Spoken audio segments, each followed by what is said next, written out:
Assalamualaikum warahmatullahi wabarakatuh. Good morning everybody. How is your life? I hope that you are always fine and happy. Semoga anak-anakku di rumah dalam keadaan sehat walafiat dan senantiasa selalu bahagia. Nah, pada hari ini kita berjumpa lagi di pembelajaran bahasa Inggris. Bapak akan membawakan materi tentang recount text, ya. Before we enter to our materials, let's pray together. Jadi, sebelum masuk ke materi, marilah kita berdoa bersama. Berdoa dimulai.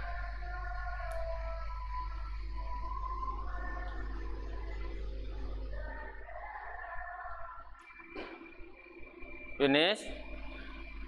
Now we are going to study chapter 11, yaitu Yes We Made It, about narrative text.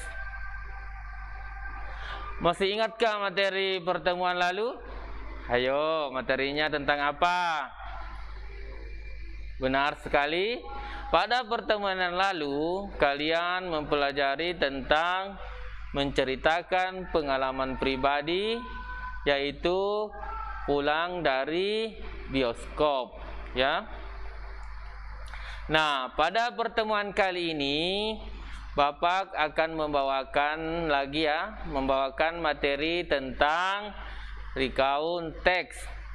Tapi sebelumnya saya akan menyampaikan basic competencies atau kompetensi dasarnya.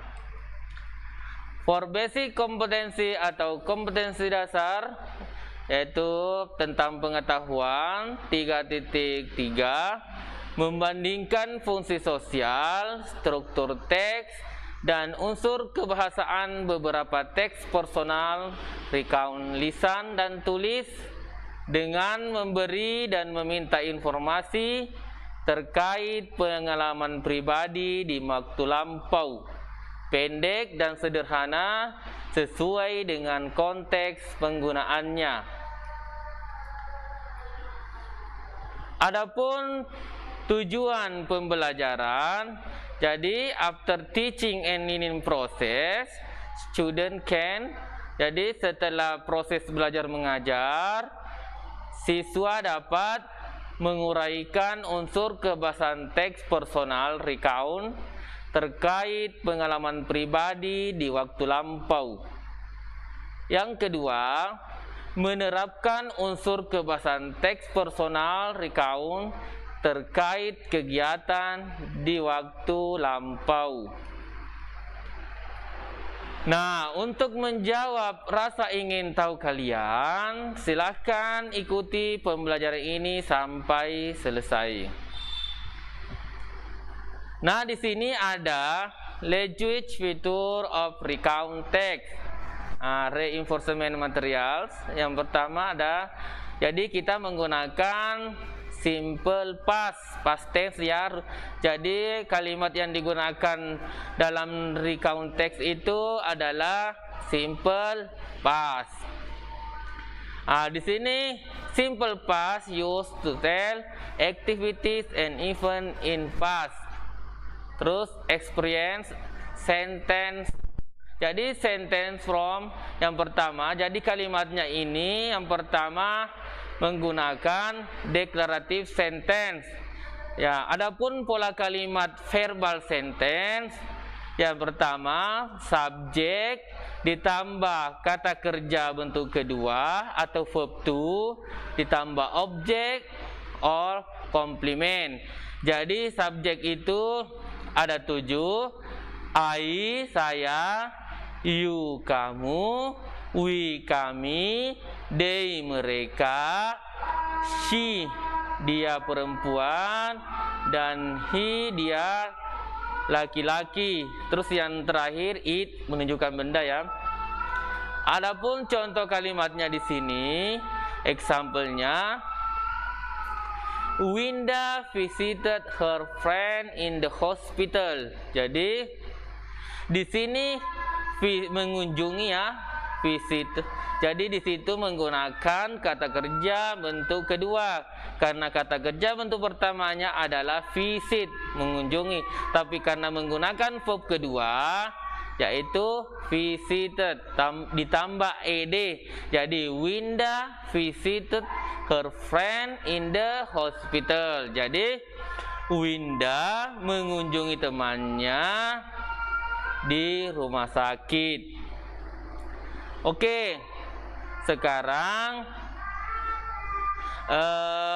menggunakan nominal sentence. Jadi pola kalimat nominal sentence adalah subjek ditambah was ditambah where ditambah noun kata benda ditambah adjektif atau adverb keterangan ya. Di sini penggunaan was, jadi he, she itu menggunakan to be was, sedangkan you, we, they menggunakan to be were. Nah, di sini contohnya he was sick, jadi dia sakit. Jadi ini adalah kalimat nominal menggunakan kata sifat. Oke. Di bagian B di sini ada pola kalimat negatif sentence, yaitu kalimat negatif. Pola kalimat verbal sentence yaitu subjek ditambah did ditambah not. Kembali lagi ke verb pertama ya, ditambah verb pertama ditambah objek atau komplimen atau keterangan. Di sini contohnya, my father did not work yesterday. Jadi di sini yesterday menunjukkan bahwa kita membuat kalimat yang sudah lampau, yang sudah berlalu. Karena yesterday artinya kemarin, jadi kita menceritakan kejadian kemarin. Di sini my father did not work yesterday. Jadi ayah saya tidak bekerja kemarin. Oke, pola kalimat nominal yaitu subjek ditambah was atau were ditambah not plus noun kata benda atau adjektif kata sifat atau adverb. Di sini lagi ada contohnya bahwa itu di situ ada kata set. Jadi sedia itu termasuk kata sifat. Dikatakan kata sifat karena kita hanya dapat merasakan tetapi tidak bisa melihatnya. Jadi we were, jadi to be-nya we di simple past adalah were. Jadi we were not sad although we didn't win in competition. Jadi kami tidak sedih walaupun atau meskipun kami tidak menang dalam lomba atau dalam kompetisi. Ya. Selanjutnya pola kalimat interrogative sentence. Jadi kalimat tanya. Jadi nanti jawabannya kalau bukan yes, no ya. Di sini pola kalimatnya did. Did ini diartikan sebagai apakah. Did ditambah subjek ditambah verb kedua atau kata kerja bentuk kedua ditambah objek atau komplimen. Itu pola kalimat verbal sentence. Example, did you visited your grandma last week? Jawabannya di sini yes I did. Jadi did itu diartikan sebagai apakah. Apakah kamu mengunjungi nenekmu minggu lalu? Jadi karena dia telah mengunjungi neneknya, berarti jawabannya yes, I did. Ini last week menunjukkan bahwa ini pola kalimat yang sudah lampau, jadi menggunakan past sentence. Oke. Ada lagi namanya nominal sentence. Pola kalimat nominal sentence yaitu was ditambah atau were. Jadi was or were plus subject plus noun or adjective or adverb. Jadi was atau were ditambah subjek. Tadi subjeknya ada 7 ya. Tadi saya sudah jelaskan. I, you, we, they, she, he, it. Ditambah noun atau adjektif atau adverb. Contoh kalimatnya di sini adalah were they in the library last Monday? Jadi di sini Monday dibaca Monday ya. Jadi were they in the library last Monday? Jawabannya adalah yes, they were. Jadi apakah mereka di perpustakaan Senin lalu? Karena ini sudah pernah memang di perpustakaan hari Senin lalu, jawabannya yes, they were. Jadi itu tadi ya, saya jelaskan kembali ya. Monday bacanya Monday ya. Oke. Di sini lagi ada menggunakan WH question. Jadi ada what, where, why, we. Itu adalah termasuk salah satu apa itu how, bagaimana. Jadi WH ditambah did, ditambah subjek, ditambah verb kedua, ditambah objek atau komplement. Jadi itu adalah pola kalimat verbal sentence. Jadi pola kalimat verbal sentence. Jadi contohnya adalah when did you visit your grandma? Jadi when. Terus di sini di bawahnya lagi ada namanya nominal sentence. Jadi pola kalimatnya adalah WH plus was atau were ditambah subjek ditambah noun atau adjektif atau adverb. Dan menggunakan lagi why. Why was your father proud to you?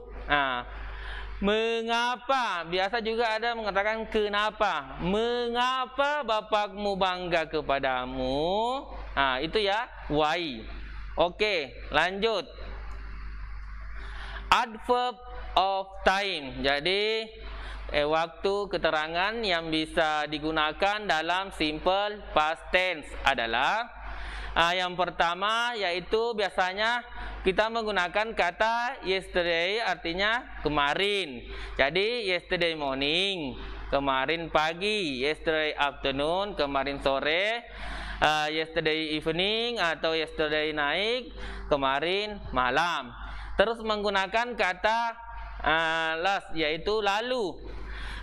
Last night, last week, last month, last year.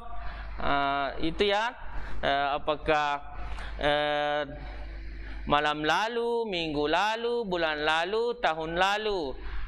Ada di situ juga last December, last century, last Monday ya, last Monday, last Friday, dan last January. Terus yang ketiga, the day before yesterday, kemarin dulu. This morning, tadi pagi, ago. Jadi salah satunya juga menggunakan kata ago. A few minutes ago, beberapa menit yang lalu. An hour ago, jadi sejam yang lalu. 2 days ago, 2 hari yang lalu. A week ago, seminggu yang lalu, seminggu lalu. 3 months ago, 3 bulan lalu. A years ago, 1 tahun yang lalu atau setahun yang lalu. And a century ago. Ada juga just now and a moment ago. Di sini juga ada conjunction and time connectivity. Connectivous ya. Jadi conjunction di sini adalah kata hubung dan waktu connect, waktu hubung. Jadi biasanya kita menggunakan time connective. Yang pertama menggunakan conjunction ya. Yang pertama first, pertama-tama atau yang pertama. Dan kemudian next selanjutnya, after that setelah itu, before sebelum, after setelah, at last terakhir, finally terakhir juga, dan etc. Oke. Di sini di tugasnya adalah complete the text below by choosing. Jadi the appropriate verb in box. Jadi kita mengerjakan soal di bawah dengan memilih kata yang ada di dalam kotak dan kemudian change into verb to past form. Jadi kita merubah kata kerja yang ada di kotak di situ seperti enjoy menjadi enjoyed, called, and harried. Jadi itu yang 3 kata kerja dirubah dulu ke bentuk verb kedua untuk melengkapi kalimat yang ada di situ. Di situ di satu kalimat, satu paragraf, 2 paragraf ya. Di situ 2 paragraf ada 5 titik-titik yang mau diisi. Jadi supaya menjadi paragraf yang utuh. Terus tugas yang kedua adalah write 5 sentences about your activities yesterday or Sunday ago. Jadi tulislah atau menuliskan 5 kalimat tentang aktivitasmu kemarin atau hari Minggu lalu. Jadi menceritakan 5 kalimat kegiatan apa yang telah dilakukan. Jadi itu ya kalimatnya, silakan di screenshot ya. Saya kasih waktu screenshot, silakan screenshot.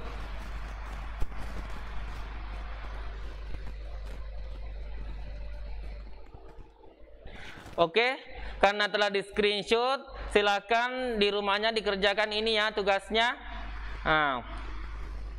Jadi that is all my material today. I hope all of you can understand what are my explanation. If you have any problem with learning today, you can ask me by WA. Jadi sekian materi saya hari ini. Semoga kalian semua bisa mengerti apa saja penjelasan saya ya. Jika Anda memiliki masalah dengan belajar hari ini, jadi anak-anakku kalau memiliki masalah, anak-anakku dapat bertanya kepada saya, kepada Bapak ya, melalui WA. Begitupun dengan tugasnya, kalau sudah selesai dikerja, silakan foto lalu kirim ke WA Bapak ya. Oke. Thank you for attention and do not forget to stay healthy. Jadi terima kasih atas perhatiannya dan jangan lupa untuk tetap menjaga kesehatan. Dan ingat ya, harus selalu mematuhi protokol kesehatan, yaitu dengan menerapkan 3M. Apa itu 3M? Pertama, mencuci tangan. Jadi kalau sudah melakukan aktivitas wajib mencuci tangan. Yang kedua, memakai masker seperti yang saya pakai sekarang ya. Jadi dimanapun kita berada wajib memakai masker. Meskipun di dalam rumah, karena di dalam rumah bukan cuma kita saja di dalam rumah, ada ayah, ibu, dan saudara. Terus yang terakhir adalah menjaga jarak. Jadi kalau misalkan memang terdesak keluar rumah, tidak boleh berada di tempat yang ramai, harus jaga jarak. Gunanya apa? Gunanya supaya kita semua bisa terhindar dari COVID-19. Jadi corona, mudah-mudahan semua kita terhindar yang namanya corona. Amin. Demikianlah materi hari ini, dan saya akhiri dengan ucapan wassalamualaikum warahmatullahi wabarakatuh.